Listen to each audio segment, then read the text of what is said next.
Hello, everybody, and welcome back to Buckeye Politics. It's me, your favorite Ohioan. So today we're going to be analyzing last night's primaries that took place all across the country in the great states of Maine, South Carolina, Texas, and Nevada. Texas was technically a special election. The rest were all primaries. That's really all I got to say. Let's look at the Texas special election because this was the big one. Everyone's favorite Hispanic, Mayra Flores, who is a Republican. She's a Hispanic Republican running as this very based. Actually, she's trying to re-implicate the energy that Trump got in the Rio Grande Valley in South Texas with Hispanic conservative voters. And long story short, she did that very easily. As you can see down here, she won in Texas's 34th House congressional district with 51% of the vote to Dan Sanchez, the Democrats' 43% of the vote.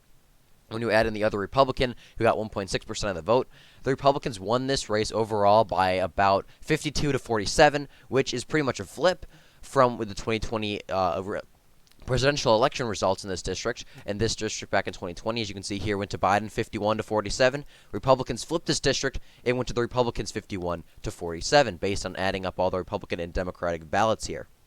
So this is very interesting to see because, as we all know, South Texas has taken a huge shift to the Republican Party in recent years because of Hispanic, well, mostly just 2020, really. I mean, in 2016, Clinton did very well down here, and really just because this place has always voted Democratic. The GOP has never really focused on South Texas. I mean, this area has always been very Hispanic, very Democratic leaning. A lot of these counties haven't voted for the Republican Party on the presidential level since the 1800s. Trump was the first Republican to win. I believe it was Zapata County, which is in South Texas. It's like 100% Hispanic. It's very rural. It's full of ranchers and working class Hispanics. And Trump was the first Republican to flip that. Excuse me. Trump was the first Republican to flip that county since the 1870 something. And that just really shows how crazy these shifts are in South Texas. This is a place that has always voted for the Democrats and is now voting for the Republicans. As you can see here, Mayra Flores, as we just said, she won with 51% of the vote. She is not a moderate Republican by any stretch of the imagination. The first thing on her website is she wants to overturn Roe v. Wade. She supports taking on illegal immigration. She supports legal immigration too, but it's South Texas. I mean, you can only go so far on that issue. I mean, I know Hispanics are overall relatively immigration restrictionists, but they're not full-on immigration moratoriums. They're kind of just they're like Trump on the issue. They want a secure border. But they also want legal immigration to be an option. They want that process to be stricter, and don't want it to be super easy. But they still don't want a complete lack of immigration. So she is perfect on that issue for South Texas. She's also very pro-God. You don't see a lot of Republicans running in swing districts talking about God. And she did that, and it paid off because Hispanics, as we know, are a very Catholic, very religious community, especially in South Texas. And another thing to note is that Mayra Flores, you can't really see it here, unfortunately, but she managed to win Cameron County, Texas. Now, Cameron County is a relatively urban, suburban county, similar to my own in terms of the vote totals here. That is a very strong Democratic county. Looking at the 2016 election, Hillary Clinton got 64% of the vote in this county and almost 60,000 votes to Trump's 29,000 votes and 32%. In 2020, Trump did much better, getting 42% of the vote to Joe Biden's 56%. But Trump got 49,000 votes to Joe Biden 64,000 votes. So as you can see here, Cameron County has for a long time been a very Democratic county. The Democrats usually get 55 to 60% of the vote here. Bush narrowly flipped it in 2004, but Bush did very well with Hispanics. He's originally from Texas, so it kind of makes sense. And this is a more suburban county anyways. But the fact that this county is beginning to shift toward the GOP, and Mayra Flores managed to win it, actually. So Mayra Flores won this county in the election, and she is the first Republican to win it in a very long time. First Republican that I can see since at least 2004 to win in Cameron County. And even then, Bush won it by like 1,000 votes. So it was very competitive. The last time it went to the GOP by more than basically a percentage point or so was 1984 when Ronald Reagan won it by about 5 percentage points. And even then, Mayra Flores won it by a few points. She did as good as Reagan in this county, which really shows you how well the GOP is doing in South Texas because we're just making huge gains. So Mayra Flores, she's based, she's epic. She's going to be the next congressman for Texas's 34th congressional district, and that is a very good thing. She is going to be a great America First fighter in Congress, and congratulations to her on her victory. Let's go over and look at Maine's House district. There's really only one race here, and that was between Bruce Poliquin and Elizabeth Caruso. And unfortunately, Bruce Poliquin did get the win here.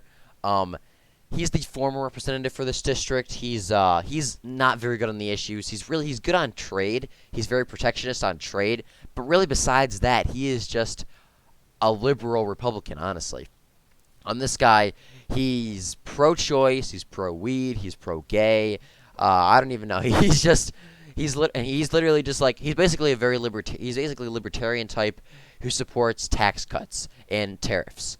It's basically his one saving grace is he supports tariffs. Oh, he's pro-immigration as well, so he's really not even all that America first. Even if he was liberal on social issues, he still supports immigration. He's one of the Republicans to ask Trump to end DACA, and yeah, so Elizabeth Caruso was running as an America First replacement for him. Bruce Poliquin, he's basically ran for every race you can think of. He's a career politician. He's basically the Josh Mandel of Maine, running for every position you can imagine and somehow losing every single one.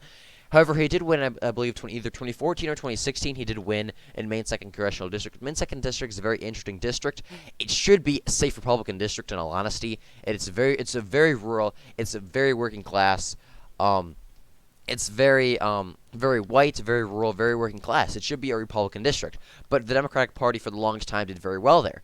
And because of mostly their populism, and Maine is just such a weird state politically, Maine should probably be a Republican state looking at the demographics and voting trends and everything. But instead it votes for the Democrats by like 5 to 10 points. It's really weird. The 1st district of Maine is like full of suburbanites and white collar millennial, like save the earth, progressive hippie types. But the 2nd district is very working class, very rural, very populist, very socially conservative, and because of that, it went to Trump. It's an Obama, Trump district. Obama won Maine's 2nd district back in 2008. He won it again back in 2012. Trump flipped it in 2016, and he hung on to it in 2020. And so this is a very working class, very populist district. And we should get someone like Elizabeth Caruso in that district. She is a very populist, very America First Republican. She's solid on the issues. She's a great candidate. She's actually like originally from there. I don't think even Bruce Poliquin. I don't think he's originally from there, but he's barely lived there. He's basically lived in. He's a career politician, and Elizabeth Caruso is a native of the area. She's a very America First candidate. And unfortunately, Bruce Poliquin did defeat her, and he will go on to face on Jared Golden. Now, Jared Golden, for those of you who do not know, is one of the most moderate Democrats out there. Whether it's because he represents a district that Trump won, or whether it's because he's actually moderate, that's up to you to decide. You can look at his record. But long story short, Jared Golden is actually more conservative and has a more conservative rating by most organizations and like pollsters than a lot of Republicans do. Actually, I believe he only votes with Joe Biden like 27. No, I don't think that's the proper term, but he bucks party line quite often. He's very good on he's decent on immigration. He's very good on foreign policy. He's kind of like the Joe Manchin of the House of Representatives. Joe Manchin is obviously a very conservative Democrat who screws over the Democrats on a lot of major votes in the Senate. Jared Golden is kind of like that in the House of Representatives. He's by no means perfect, but he is still a decent Democrat. He's better than most. He's a very conservative, blue-collar Democrat of the past. That the Democratic Party used to be a very working-class party. They used to represent the working families. They no longer do that. The average Democrat is now a suburbanite making 6 figures, a college-educated kind of type, who's anti-coal, anti-fuel, pro-immigration, and is not a very big fan of the working class. And so, yeah, Bruce Poliquin, Jared Golden is a remnant of that type, and he's been solid so far. And actually, I'm really torn whether I support Jared Golden or Bruce Poliquin, because Bruce Poliquin is literally going to be the same as Jared Golden. They're the same. They're basically the same on social issues, and Jared Golden is unironically slightly better on economics, because Bruce Poliquin is an absolute rhino. He's a very moderate Republican, or Jared Golden is a very moderate Democrat. And I would honestly prefer a Democrat that hurts their party than a Republican who hurts our party. So, honestly, I'm kind of torn in this race. Bruce Poliquin, I mean, yeah, he's a Republican, but, like, other than tax cuts, which the GOP isn't really going to be focusing on, he's going to be a hard vote to get. He's not going to vote with us on immigration, not going to vote with us on social issues. Jared Golden at least might. So, really, they're practically the same candidate, in all honesty. So I'm honestly torn between supporting Jared Golden or Bruce Poliquin. So really, yeah, I'm torn.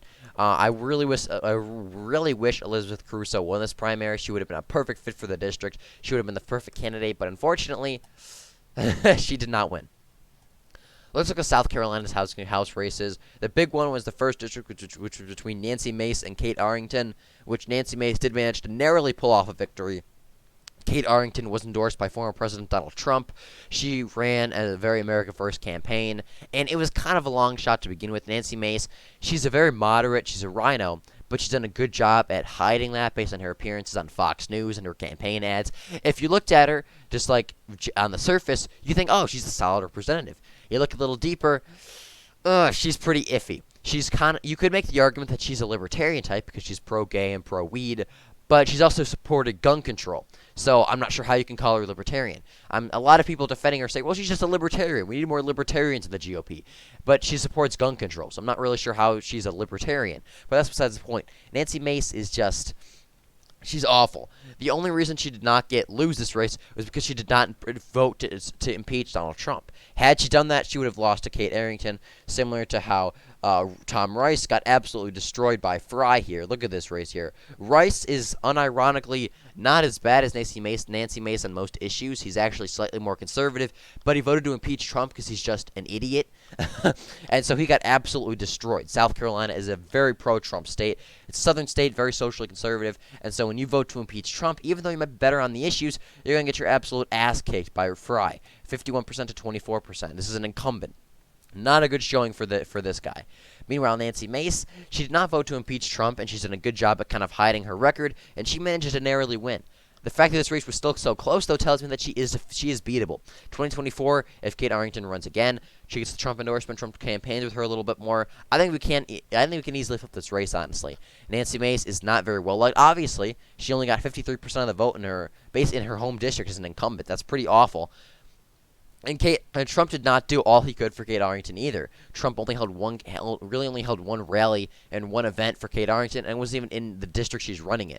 So I think if Trump held another rally there and in the district, I think Kate Arrington probably would have won this. Nancy Mace is by no means a solid incumbent. She is very vulnerable. I think the Republicans, we can easily replace her with a much better candidate. So Nancy Mace, she'll be in office for now, but come 2024, I would not be surprised if we can get her out of there. That's really all I got to talk about here. Let's look at the South. Nothing really in South Carolina. Let's look at the Nevada Senate race. Nevada Senate, Adam Laxalt, absolute Chad, endorsed by practically everyone except the Nevada GOP. This is such a weird race. Literally all Trump, a lot of Republicans endorsed Adam Laxalt, but the Nevada Republican Party itself endorsed Sam Brown for some reason. Even though Adam Laxalt's like a household name in Nevada, I have no idea why the Nevada GOP would support Sam Brown. Adam Laxalt was literally like a household name in Nevada. His dad has been involved in Republican politics for like a very long time, and so is he. So why the Nevada GOP establishment would support Sam Brown, I'm not really sure. My only guess is that Adam Laxalt is even more based than we thought he was, and he's been more anti-establishment than we thought he was. So overall, very based that they would support. So that they would support Sam Brown. So Adam Laxalt obviously won this primary. He got 56% of the vote. He won every single county except for Douglas County, which I believe is Sam Brown's home county. And even then, it was very close. Obviously, only a few thousand votes there anyways, so not a huge deal. So yeah, Adam Laxalt won this primary rather handily, and he will go on to face Kathleen Cortez Masto.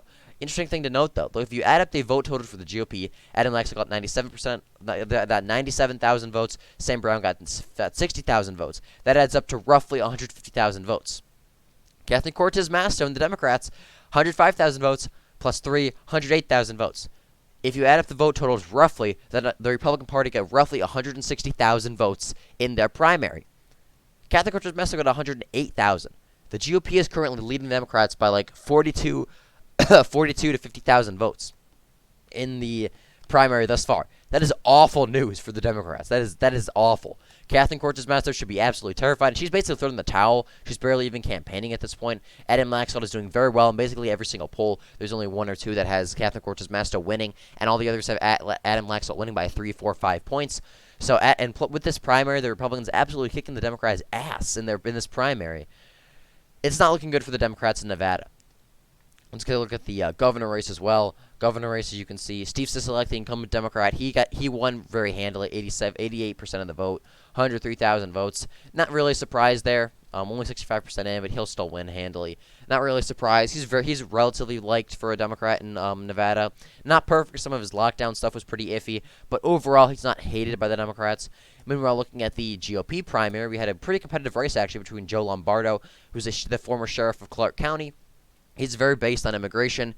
He is iffy on gun control. He has supported banning bump stock bans after the Las Vegas shooting. But then again, that was the biggest mass shooting in the United States, and the entire eyes of the country were on him. He kind of had to play the moderate card, in my opinion.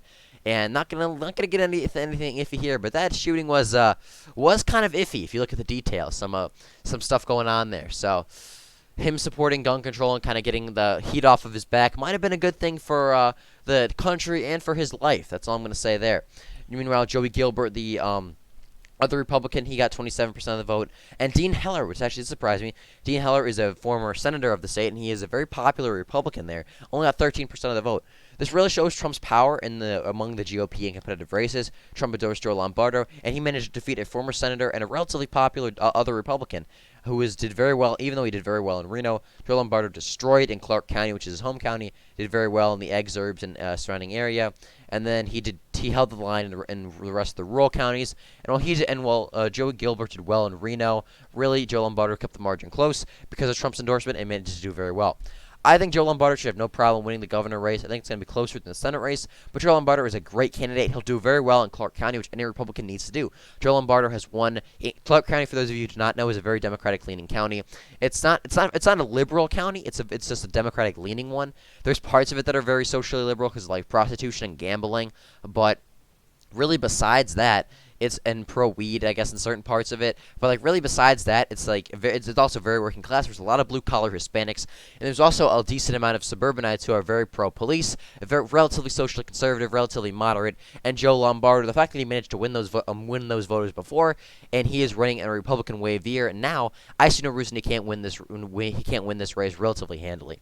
So I think Joe Lombardo is going to be the next governor of Nevada, and that's going to be very base. We're going to have an immigration restrictionist and a very solid Republican in the governorship in Nevada, which is a very Republican-trending state, which you love to see.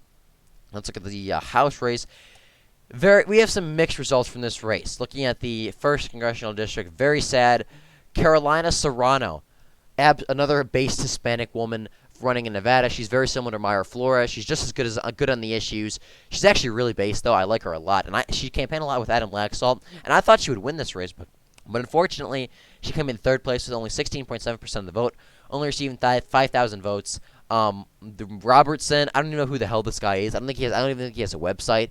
I think, unfortunately, the more populist vote got split between Brogue and Carolina Serrano, which allowed Robertson to win. So Brogue, you're very cringe. You cost us another base Hispanic getting into Congress and possibly a race, because I think Carolina Serrano did an excellent job in this district doing grassroots stuff and campaigning. And if she was the nominee, I have zero doubt she would have flipped this race for the Republicans. Unfortunately, she lost, and so we now have this guy who I don't know who this guy is. Gonna be honest, I think he's like I think Yankee Perspective, a good friend of mine, did a video on him. Talked about him for a little bit in his video last night, and he's I think from what I heard, he's good but not great. Carolina Serrano is much better on the issues, but this guy is still decent. So I'm still going to support this guy. I still hope he wins. So we can flip this race. Obviously, he's better than a Democrat, but I really wish Carolina Serrano won this race. Looking at House District 4 now, this is the race that kind of balances this out. Sam Peters is an absolute America First fighter. He's endorsed by Paul Gosar and Andy Biggs, both congressmen from Arizona, who are some of the best Republican congressmen out there. They are in the House Freedom Caucus. They're constantly working with Trump. Paul Gosar especially. I love Paul Gosar. He's one of my favorite representatives. He's very good on every single issue you can think of. They're both very solid America First fighters. The fact that Sam Peters is endorsed by both of them is very good news to hear. So Sam Peters won this race. He got 48% of the vote. So this guy is 41%. 17,000 votes, 15,000 votes. Sam Peters is going to hopefully flip this race. It's going to be iffy. I believe this is another Nevada district that is leans to the Democrats, but isn't very solid for the Democrats in a Republican wave year in a Republican trending state. I think the GOP should be able to flip these races, but they're going to be very competitive nonetheless. So that's really all I got to say for these results. The big thing that hurts me is that Carolina Serrano lost. I really wish she won. That's the one thing that Nancy Mace winning are the two big outliers for last night. The rest were all solid results. Honestly, My only complaints are, like I said, with Caroline Serrano and Nancy Mace. Everything else is perfect. Adam Laxalt won. Fry won. And Bruce Prolican winning, but that was kind of expected. I wish he lost, but he won. Really, like I said, last night was a pretty average night. Nothing too special. But Mayra Flores winning was the big thing. If Mayra Flores lost, last night would have sucked. But she managed to win. So Mayra Flores winning an actual race, because that was not a primary. That was a special election. So the fact that she won that it kind of balances it all out for me. So overall, a solid night for the Republican Party. Not great, but still a decent night. So with that, thank you for watching this video. I do hope you enjoyed. And if you did, please be sure to like and subscribe for more.